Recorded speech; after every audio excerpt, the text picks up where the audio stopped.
Bienvenue, mesdames et messieurs, dans votre émission de débriefing des experts. En première partie, nous allons revenir sur le débat qui a été organisé à 19h30 GMT et qui portait sur la réconciliation nationale et l'unité de la Côte d'Ivoire.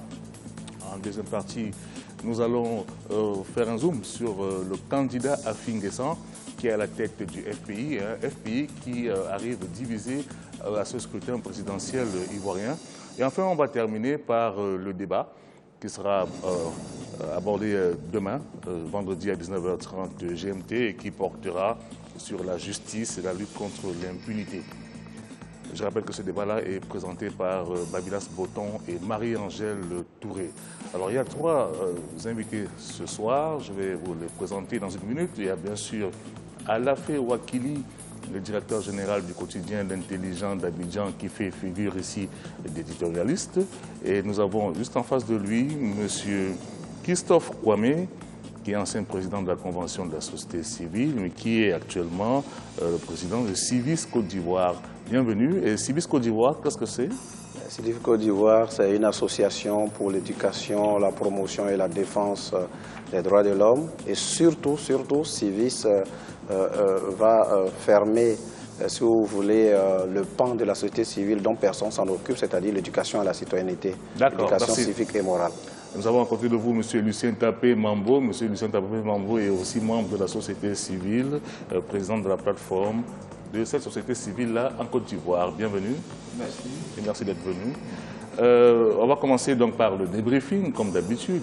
Tout à l'heure, on a parlé de la réconciliation nationale, de l'unité nationale. Sur l'unité nationale, il y avait donc trois intervenants, le docteur Albert Mabry-Touakeus, qui est le ministre du Plan et qui représentait le candidat du parti au pouvoir, M. Alassane Ouattara. Il y avait Mme Agnès Monet qui représentait le candidat du FPI, Afin Guessan. Et enfin, il y avait le docteur Yodé Simplice Dion qui représentait M. Charles Konambani, dont il est directeur de campagne. Alors, sur l'unité nationale, tantôt, M. Mabry-Touakeus estimait qu'il y a 60 groupes ethniques qui composent la Côte d'Ivoire et que ça demande de la patience pour bâtir une nation, mais que le président Ouattara a montré des signes de réconciliation, et notamment aller dans l'ouest du pays qui a été très très durement meurtri par tous les problèmes qui minent ce pays depuis une dizaine d'années, et que la réconciliation se faisait aussi autour de l'équité dans la société, et que cela était actuellement le cheval de bataille du gouvernement ivoirien. Agnès Monet, qui représentait donc M. Afin Guessan, estime que c'est le président Ouattara qui accentue les divisions avec sa stratégie de rattrapage et le concept de l'ivoirité qui devait à la base unir les citoyens a été galvaudé, notamment au niveau de l'hospitalité, et qui a eu un problème au niveau de la charte du Nord, parce qu'on a fait comprendre à des Ivoiriens originaires du nord du pays qu'ils étaient marginalisés. Alors justement, je voulais qu'on puisse revenir un peu sur ce concept de l'ivoirité parce qu'il a été à la base de beaucoup de problèmes dans votre pays. Madame Monet estime qu'il y a eu ce concept, ce galvaudage-là de ce concept. Qu'est-ce que vous en pensez, M. Tapé Mambo? Je voudrais dire d'abord vous remercier et pour vous dire que le concept de l'ivoirité a été initié, sinon introduit en Côte d'Ivoire par le président Henri Konan Bédié. Vous savez que le problème de l'ivoirité vient lointain, pour ceux qui connaissent la Côte d'Ivoire, sur l'ivoirisation des Ivoiriens. C'est-à-dire, à l'époque, il y avait beaucoup plus de coopérants étrangers qui étaient dans nos ministères, dans nos écoles, et le président Henri Konan Bédié, à l'époque, avait souhaité qu'il y ait l'ivoirisation des cadres. C'était un peu cet esprit-là. C'est-à-dire que ce soit les Ivoiriens de souche qui puissent accéder à ces fonctions-là. C'était un peu l'esprit. Mais vous savez, le politique toujours transforme ce genre de choses et qui a apporté un certain concept. Vous savez que nous sommes dans un pays où nous vivons, et il faut le dire, avec plus de 40% d'étrangers qui vivent en Côte d'Ivoire, et que cela a été très mal interprété par cette partie, de cette tranche de la population. Et nous pensons qu'il aurait fallu que ceux qui ont sorti ce concept puissent le réexpliquer, l'identifier et donner un certain nombre de gages pour éviter ce dérapage. Il y a eu un dérapage, je le dis, il y a eu un dérapage. Et ce qui a fait qu'aujourd'hui, chacun de son chapeau où il est, s'il est FPI ou PDC ou chose, l'interprète à sa manière. Et ce qui a fait qu'aujourd'hui, la Côte d'Ivoire a eu un certain nombre de problèmes. C'est le seul pays au monde, je tenais à vous le dire, qui a accepté de recevoir sur son sol une partie de ses frères qui sont dans la sous-région et malheureusement qui n'a pas compris qu'il faut gérer c'est une manne, parce que ce n'est pas tout le monde. Quand on va chez quelqu'un, c'est parce qu'il fait bon vivre. Mais en même temps, il fallait créer à côté des structures, soit un ministère qui s'occuperait de l'intégration de ces gens qui viennent, de leur manière de vivre avec ceux qui sont sur place, pour éviter qu'il y ait... Voilà, il n'y avait pas tout ça. Il n'y avait pas, je vais vous donner un exemple, par exemple. Moi, j'ai connu un ami que les journalistes connaissent, qui s'appelle Jérôme Carlos, qui est aujourd'hui, je crois, DG de la télévision béninoise, et qui était ici à Ivoire Dimanche, mais que nous connaissons en tant qu'Ivoiriens. Voilà, pour nous, c'était un Ivoirien. Moi, je suis aujourd'hui président de la Confédération africaine des ONG. J'ai été reçu par le président Yahi Boni, et qui a voulu que l'audience soit couverte par la télévision locale. Il a demandé qu'on attende que le DG de la télévision vienne pour couvrir. Et qui, je vois, un ami, avec qui nous avons tout fait. Tout. Voilà, et aujourd'hui, qui est DG de l'autre côté, et c'est quelqu'un, bon, c'est pour vous dire quoi? Que les politiciens ont fait en sorte que les Ivoiriens se sont divisés. Les Ivoiriens qui vivent en parfaite symbiose avec leurs frères de la sous-région, ça a créé un problème. Monsieur Christophe Kwame, on a parlé d'ivoirité, mais tout à l'heure, Madame Monet a parlé de la charte du Nord. Elle estime qu'il y a eu à un moment donné ce concept-là qui est sorti, la charte du Nord, qui tendait à faire croire qu'il y a des citoyens, ceux notamment qui sont issus de la partie septentrionale, qui sont marginalisés et que cela a créé des divisions dans le pays. Alors, moi, mon point de vue, mon confrère de la société civile a donné un point de vue historique. Moi, je vais aller dans un point de vue économique. Quand vous suivez le problème de la Côte d'Ivoire, il est allé dans le même sens que certains pays, même développés. Je donnerai l'exemple de la France.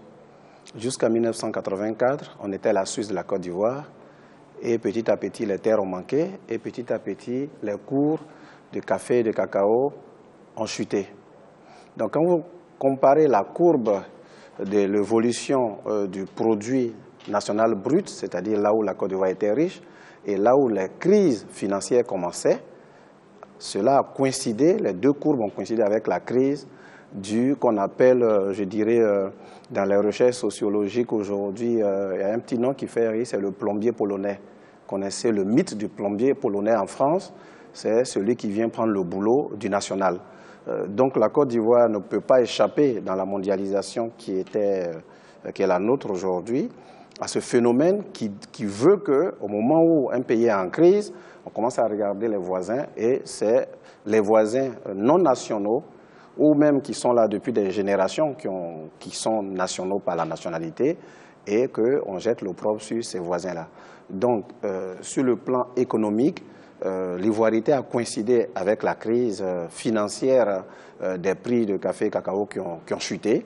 Et donc, certains Ivoiriens ont regardé autour d'eux et les problèmes fonciers ont commencé, les problèmes de lutte politique ont commencé. Mais est-ce qu'il y avait, Monsieur Kwame, est-ce qu'il n'y avait pas aussi à la base un problème de déséquilibre entre le Nord et le Sud en termes d'investissement, en termes de taux de scolarisation, en termes de centres de santé? Est-ce qu'il n'y avait pas ce problème, et même de postes au niveau de l'administration? Non, au niveau des postes, au niveau de l'administration, je vous arrête. Statistiquement, Houphouët-Boigny faisait ce qu'on appelait la géopolitique. Et tous ceux qui connaissent l'histoire, le PDCI s'est construit avec des grandes figures du Nord, Ouassena Koné, des grandes figures de l'Ouest, Mamadou Koulibaly du Nord, et de l'Ouest aussi, les Aizé Barouin. En tout cas, il y a une pléiade de noms. Voilà, donc c'était équilibré. Le problème qui s'est posé en termes de discrimination, si on peut dire, du Nord qui n'était pas développé, c'était simplement lié, je dirais, à la situation géographique, au climat, qui veut que quand une crise arrive, je ne sais pas, sur une sphère géographique, là où c'est aride, la crise commence par là-bas, on en souffre plus. Donc voilà un peu l'explication que je peux dire. Okay. Maintenant, l'exploitation politique de la Charte du Nord, l'exploitation politique de ceux du Nord qui ont voulu régler la discrimination, je dirais, économique naturelle par le fait que certains se disaient qu'ils n'étaient pas dans l'administration, c'est, je dirais, c'est de bonne guerre. Maintenant, quand nous prenons la date d'aujourd'hui, avec les conséquences que nous avons vécues, c'est-à-dire de 1999 à ce jour, on se pose juste la question de savoir tout ça pour ça. Parce que nous venons de passer 4 ans avec un champion du Nord. Alors aujourd'hui, ce n'est pas la question du jour, là on parle d'unité et de réconciliation, mais je vous dirais qu'un des éléments de la démotivation des électeurs aujourd'hui vient de là. Parce qu'on pensait peut-être qu'à l'avènement de ce champion du Nord, de ce fils du Nord, ben, ce serait l'Éden en 2 jours. On se rend compte que, comme mon voisin l'a dit, les politiciens sont tous semblables et cette démotivation citoyenne. Alors, à la fin, sur le concept de l'ivoirité qui a été instrumentalisé, selon Mme Monet, qui était à la base quelque chose de bien, c'était des valeurs à promouvoir, et qui a été galvaudé par les politiques. M. Yodé, lui, il est plus précis. M. Yodé, c'est lui qui représentait le candidat Charles Konambani. Il estime que c'est le président Ouattara qui a introduit dans le débat politique des concepts aussi dangereux que le Nord est marginalisé ou les musulmans sont marginalisés. Donc l'ethnicisme et les religieux.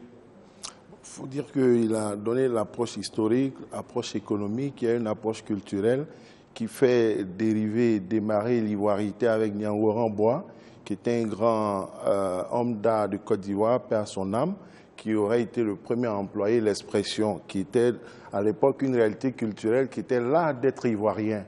L'art d'être ivoirien, et l'ivoirien étant issu de plusieurs moules, ça devait prendre tout le monde en compte. Et finalement, l'ivoirité a été galvaudée, c'était après perçu comme lacanité. Le bon ivoirien était peut-être lacan. Ça aussi, ça a existé. Et on a connu des phénomènes dans ce pays où des citoyens comme Alpha Blondy, qui est ivoirien incontestable, a eu du mal à une certaine époque pour renouveler ses papiers d'identité. On a vu dans ce pays où Jenny Kobena, qui a servi ce pays, a été frappé d'extranéité. Il est devenu sans papier. C'était ça l'ivoirité à un moment. Donc c'est des réalités qui ont existé. Il y a eu un sentiment d'exclusion qui a existé.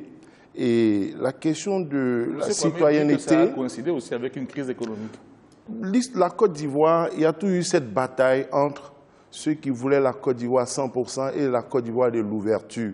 Et le talent d'Houphouët a été d'intégrer tout ça. Sinon, sous Houphouët-Boigny, il y a eu la chasse aux Dahomey, il y a eu des chasses aux étrangers, et Houphouët-Boigny a été désavoué par les Ivoiriens lorsqu'il a voulu instaurer la double nationalité. Il s'est battu malgré cela et le vote est resté un droit pour les étrangers. Jusqu'en 90, ou sous Bédié, où ça a été annulé. En 90, ça a été une forte revendication de l'opposition, mais Houphouët-Boigny a résisté. Pourtant, on ne peut pas dire qu'Houphouët-Boigny n'aimait pas cette Côte d'Ivoire. C'était sa passion. En même temps, il a donné le droit de vote aux étrangers. Parce que c'était un homme d'ouverture. Il ne voulait pas que la Côte d'Ivoire soit un océan de prospérité dans un désert. Donc, il s'est battu pour ça. Et même pendant qu'il était là, pendant les années glorieuses d'abondance de cette Côte d'Ivoire belle, il y a eu cette bataille et on a un chef, une classe politique sous Houphouët-Boigny qui a résisté, qui a dit non à un certain nombre d'extrémismes et de particularismes. N'empêche que Houphouët était très acquin aussi. Il était très baoulé, mais il était un homme ouvert. C'est cette qualité, cette force que les autres n'ont pas eue. Et en 1995, qu'est-ce qu'il est arrivé? Le président Bédié a posé 2 actes majeurs. Le premier, il a voulu respecter la Constitution en abolissant le droit de vote pour les étrangers, parce que c'était une disposition transitoire. Le faisant, alors que peut-être les Ivoiriens authentiques lui auraient révolu cela, il allait plus loin, et puis on a eu le sentiment qu'il y a eu une chasse à ceux qui n'étaient pas suffisamment ivoiriens, et on a été entraîné dans un contexte difficile. Est-ce que vous avez l'impression que ce sentiment-là perdure encore? Est-ce qu'au bout de 5 ans après la crise, oui, ça existe, ça n'a pas évolué aujourd'hui? Oui, ça existe, ça a changé de camp. Hein. Ceux qui se sentaient exclus hier sont arrivés au pouvoir, et les autres qui étaient soupçonnés d'exclus hier ont le sentiment d'être exclus. C'est pour ça qu'on parle de rattrapage, qui est un autre nom de l'ivoirité d'hier, qui était un autre nom du tribalisme d'hier, qui était un autre nom du népotisme et du clanisme. En fait. Oui, c'est l'ivoirité à l'envers. M. Mambo, vous avez l'impression que c'est encore le cas? Eux-mêmes ont dit qu'il y a des rattrapages dans le rattrapage où certains groupes du Nord pensent qu'il y a des moins ivoiriens qu'eux-mêmes entre eux au Nord.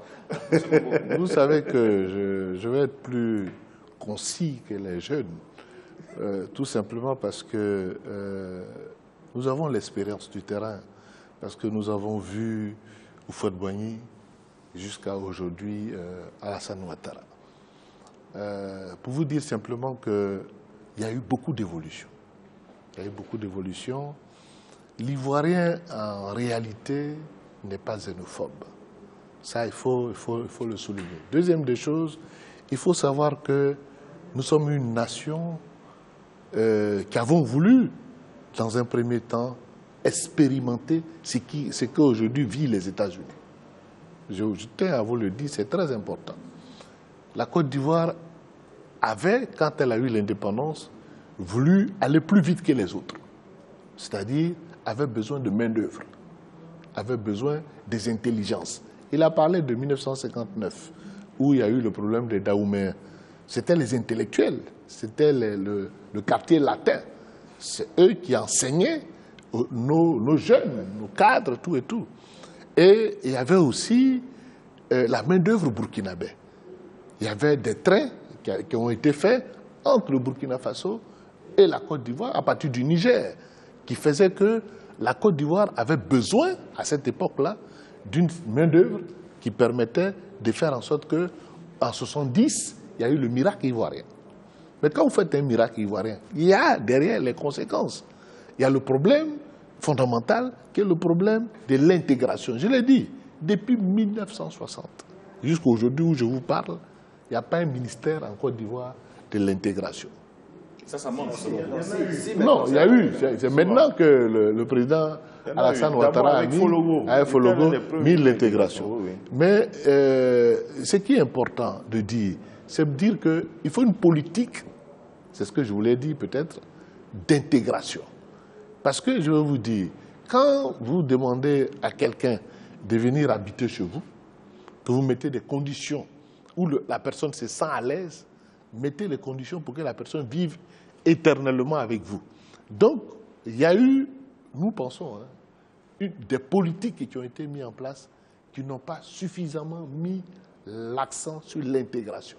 On aura l'occasion de revenir, monsieur Kwame, ne vous sentez pas lésé sur cette partie-là en fin d'émission, parce qu'on parlera de justice, et ce qu'il faudra faire.